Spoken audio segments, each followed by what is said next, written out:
The National Weather Service confirming at least an EF2 tornado. Damage everywhere after a violent night of storms. Georgia sadly reporting its first death in Coweta County. Good afternoon. I'm Rob Hughes. We have live team coverage in the hardest hit communities. We begin with Rebecca Schramm near downtown Newnan, where cleanup really is just beginning. Rebecca?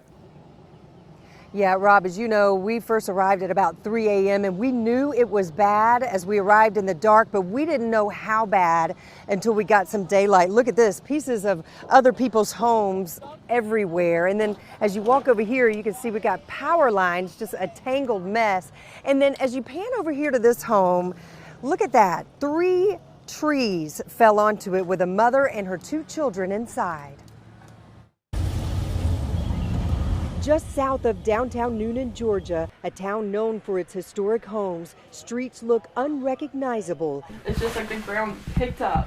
The overnight sirens woke up Katie Wentworth, whose husband is out of town. I went and grabbed my little girl out of her room and my son out of his room. They hunkered down in the middle of their home. We were just praying and praying for safety and to protect us, and God did. Our hallway where we were is untouched.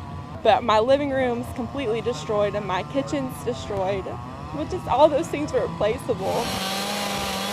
City and county workers and private citizens worked through the night and into the daylight as neighbors couldn't believe what they'd survived. To describe it, it sounds like a train. It sounds like a train is right at you. Becky Trice and her family found shelter in their basement. It seemed like forever, but it was probably just a few seconds. Crazy enough, her neighbor almost slept through the whole thing. No, I'm like the only person in the town that didn't hear the siren somehow.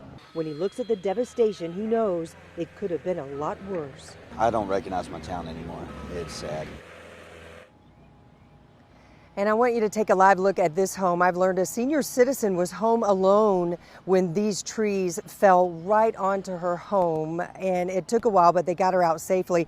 Police, they've been going door to door, trying to make sure everybody is accounted for. Amazingly, here in the city limits of Newnan, there have not been any fatalities reported, but that is not the case out in Coweta County in unincorporated parts. We've learned there was 1 fatality. We're working to get details on that, but we've learned it was someone who was trapped inside their home when a tree fell onto it. We'll have much more on that throughout the day.